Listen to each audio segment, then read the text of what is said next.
college football is really heating up right now. We got the college football playoff set. We got, some familiar faces. Alabama, of course, at that number 1 seed.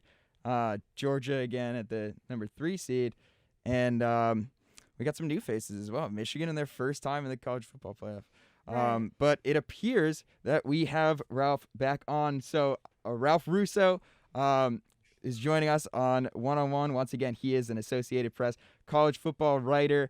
I just, again, wanted to thank you, Ralph, for joining us, making the time for us today. I know it's a very busy bowl season and college football playoff coming up, but thanks for making the time. Ralph, how are you doing? Very good. Can you hear me all right?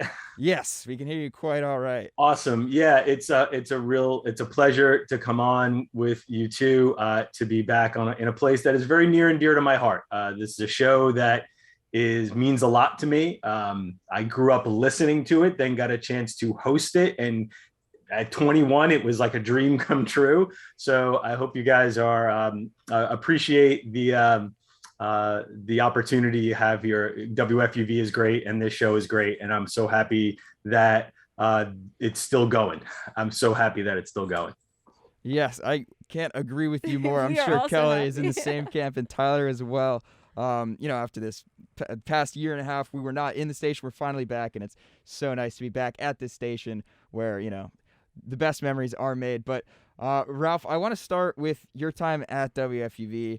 On your bio page on the Sports Business Journal, when I was doing a little bit of research for this interview, it says that you joined the station with the intent of becoming the next Bob Costas. Of course, legendary sports broadcaster. And from my understanding, you did quite a bit of broadcasting for Fordham Sports. But how did you end up making that transition from the aspiration to be on air to making a successful career as a sports writer? Yeah. So the path of radio and TV, as you know, and we'll find out even more as you move on from college, that's a tough path. Like that's a really competitive space to work in. So I thought, listen, I did some radio after college, some small town radio, and I was looking for jobs in electronic media. But then just had this opportunity to work in sports, in writing. It was a little outside of what I wanted, but I thought, okay, it's still an opportunity to work in sports and have a pretty decent, solid job. And that it all sort of started rolling from there. I realized, oh yeah, I can write. I didn't work for the newspaper at Fordham. So I did a lot of my learning of print journalism on the job. It worked out okay. The best part about it, though, from having my experience at FUV, is nowadays you need to be everything. You can't just be a sports writer. You can't just be a sportscaster. You can't just be a blogger or a podcaster or a TV personality. The more skills you have in this realm and being able to do more things is so invaluable. Even an old guy like me has had to sort of learn how to do some new tricks. And the radio piece of it has come in very handy because I do shows for Sirius XM and their college networks as a fill-in. So it's been a nice way to have a little side gig. I have my own podcast now, the AP Top 25 College Football Podcast, which we started, at the AP, that I sort of started from grassroots. So having all of those skills in all those tools in the tool belt is essential for the people who are going to be following me, for you guys, right? Like you can't just be one thing. You got to be a little bit of everything and be good at them. So you'll be well suited to move on from here with multiple skills, I'm sure, from your time at Fordham. Well, speaking of being a jack of all trades and doing a lot of things and being good at them, we're obviously going to focus a lot on your experience covering college football because you've done so well with that. But really quickly, during our background research, we saw that you actually broadcasted the most recent Fordham men's basketball NCAA tournament game, 1992. They actually lost that game to UMass 85-58 in that first round. But can you tell us a little bit about that experience broadcasting this team that you grew up being, or at least you went to the same school as, being an NCAA tournament game? us as current Fordham students, we haven't really seen that much success from a Fordham men's basketball team in a while. So what was that like getting to call that game? Yeah, so there's a couple of things that were going on there. First of all, like Fordham's men's team was really good at that. It was a period of about 3 or 4 years where they were really doing very well in the Metro Atlantic Athletic Conference, the MAC, where we used to be. Yeah. And then when they transitioned to the Patriot League, they were still really toward the top of the Patriot League. So because I transferred into Fordham, my 3 years at Fordham were very good for men's basketball. They played big games against big teams and even won some of them. And I wasn't as deeply involved as some of the others who were doing play-by-play. I definitely did play-by-play and the color analyst for some of the basketball games and some of the football games. But when that game was played, it was during spring break. So I have to tell you, it was very fortunate because, number one choice away on spring break, number two choice to broadcast the game away on spring break. Okay, Russo's available. You get to go on this, to do this game with, and I believe I did it with Mike Puma, who is now currently the New York Mets beat writer for the New York Post. So we got to go. So that's the interesting part of like the background of how I end up getting lucky enough to do that. The other interesting part of it is, again, Fordham was pretty good at that time. And this was the first really good John Calipari UMass team. You guys are young. I don't know if you're going to remember all this stuff, but this was before they got awesome, but they were very good. And as we were riding up with the team to Amherst, we were in the team bus. We got to ride in the team bus. And during the ride up to Amherst, the bus had video recorders for VHS tapes, which again, I don't know if you guys even know what that is. And they would pop in the tapes to sort of review some film on the team that they were going to play on UMass. But the film was mostly just like a dunk fest. And they had this like 6'5" power forward. Yeah, it's like undersized power forward named Herndon. I don't think it was Larry, but his last name was Herndon, and he could jump out of the building. And all I remember watching this dunk fest of these players and thinking like, this is not going to go well for Fordham. This is like, what are you watching here? I feel like we're just watching like their highlight reel, not necessarily like scouting tape. It's more like a highlight reel. And very much the game went that way. Really, once we got up to Amherst, they played competitive for maybe a 2/3 of the first half, and then the second half was essentially a dunk fest. Yeah, I mean, Fordham has been playing some higher quality teams. At least they played Miami at the Barclays Center this past Sunday. I was there. I know you were there. I know our video producer Alex Walls is there. So that was fun. It's more fun when Fordham wins basketball games. They've been winning this season, so that's been great. Yeah, I'm very encouraged. I've heard that the new coach is like, I've heard, I don't do a lot of basketball, but I know that Villanova program. So if you can sort of latch on to a little bit of that magic, that sounds like a great idea. And I love the fact that they've been in the Atlantic 10 tournament to a certain degree because the Atlantic 10 plays at Barclays Center. Yeah. That's not far from where I live. I often cover that tournament. I think I've only seen Fordham win once in that tournament. It's nice to have them in the A10. I wish they were a little more successful in the A10, but hopefully the new regime there gets them to a point where they're a lot more competitive. Yes, it certainly feels like a new and brighter era for Fordham men's Good. basketball. Very happy about that. So moving on from them and moving on to your current career, covering college football over the past 20 years, I'm sure it's been a blast with the number of interesting storylines in the game, on the field, the various national championship formats that they've cycled through, and the politics, of the NCAA and the Power 5 conferences, the power struggle there. But I'm going to ask you, and this might be a difficult question, but I'm going to ask you to share with us the coolest experience that you've had covering college football during your career. Okay, so I've had a lot because I'm sure. Well, and again, I'm super fortunate. I've covered every national championship game since 2004, right?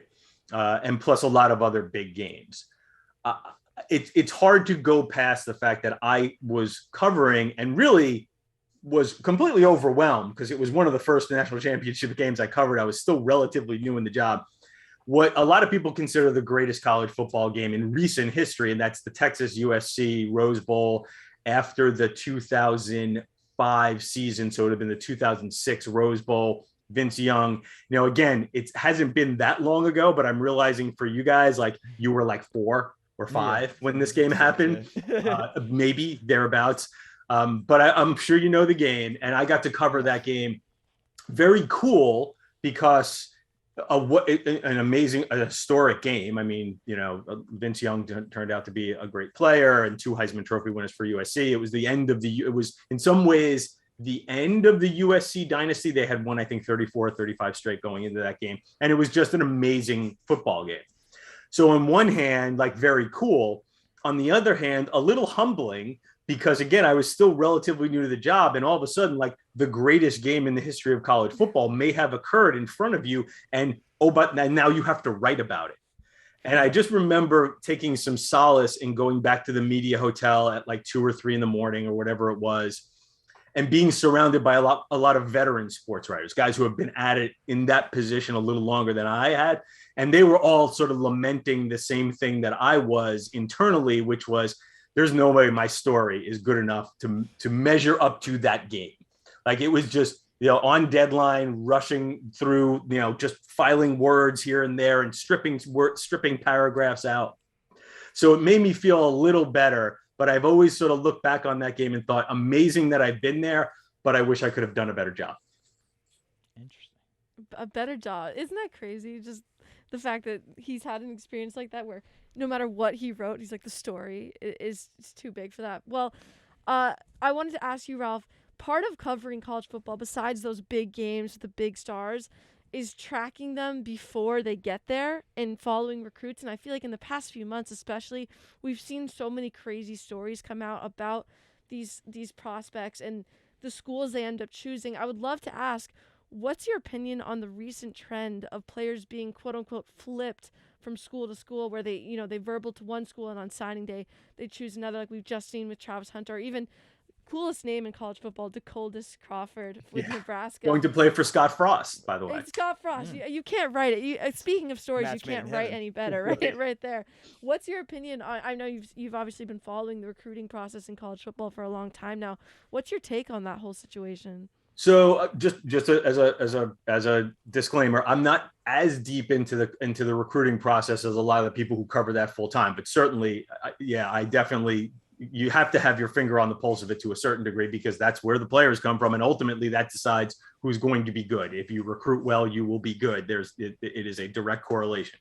The interesting thing about the flipping is, well, I think there's a couple of things. First of all, it's been going on forever, but I think because there's so much more attention that's been put on recruiting, we see it more. And I think because there's more attention, I think, and this is not a knock to the young people who are doing this, because we put a big spotlight on them. But I do think kids are a little more understand that they're in the spotlight and understand that I can make some headlines by committing a little early, getting, a soft commitment out there. And then I get my name out on social media and in the newspaper, so to speak, if there is such a thing as a newspaper anymore. And then if I change my mind later, well, that's more news for me. So I think it's always gone on. I think the coverage has amplified it. I think the other interesting thing is now is sort of the question of why they're flipping, right? And this sort of goes back to what we just saw with Deion Sanders, getting the #1 recruit in the country to go to Jackson State. And as someone, I lived in Mississippi for 4 or 5 years, I've been on that practice field. I don't know if it's gotten a whole lot better. And it was dirt and rocks. So the idea, and that's not to criticize Jackson State. There's just not a lot of money flowing into those programs, those FCS and HBCU programs. Like they make do with the best that they can do. So to think that like the #1 player in the country would sign up for that, and why, there's been a lot of speculation as far as NIL deals and things like that, but no real hard evidence, I would say, or good reporting to show that that's actually happening. But I do think the idea that these kids can now sign endorsement deals, create some earning potential in college does does add a new element to recruiting to, okay, I'm not just going to go to Alabama because they have the best coaches or Clemson because they have a slide in their football facility. Now I can actually make a little money here. And maybe there's a school that's not necessarily one of the championship factories that I can actually make a little money, be their number one recruit. And that puts me in a better position to build my brand and build my fame. And again, have a little something if my college football career doesn't work out. Right.